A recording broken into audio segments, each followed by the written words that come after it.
Welcome back to other me blog. ఎలా ఉన్నారు అందరూ? ఏంటనుకున్నారా వీడియో వచ్చేసి? సో చూసండి, ఏంది ఇట్లా వస్తుంది పిల్ల అనుకుంటున్నారా? ప్రణవ్ వచ్చి చెట్ల వ్యాపారం పెట్టింది అనమాట. సో బిజినెస్ ఎట్లుంది, మేము కొనుక్కొని వచ్చినట్టు బిజినెస్ బాగానే కాబట్టి సో చూసేయండి. ఇవి ఎంత అమ్మా చెట్లు? 50 రూపాయలా? నేను తక్కువ చేయవమ్మా? చెయ్యాలి, చెయ్యాలమ్మా. చెయ్యమ్మా, నా దగ్గర పైసలు లేవు. చేస్తావా? ఎంత తక్కువ చేస్తావు? ఇంత తక్కువ చేస్తావా? సరే, ఈ చెట్టు ఎంత అమ్మా? ఇది 50 రూపాయలనా? ఇది నాకు 20 రూపాయలకే కావాలి. ఇవి 40 రూపాయలకు కావాలి. 3 చెట్లు కావాలి 40 రూపాయలు. ఈ కూడా సరే. కవర్ లేదా అమ్మా మీ దగ్గర? లేదా? ఎంతమ్మా? ఎంత? చాలా తక్కువ రేటు ఉన్నాయమ్మా.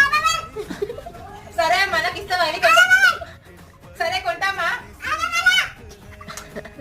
ఇప్పుతా కొనుక్కుంటా, కొనుక్కుంటానే. ఈ చెట్టు నేను కొనుక్కుంటా, నా ఇష్టం. నా చెట్టు డబ్బులు ఇస్తున్నా కదా నీకు. ఇక్కడ అమ్మమ్మ మంచి అమ్మ. సరే, డబ్బులు తీసుకో. బాయ్, వెళ్ళిపోతుంది.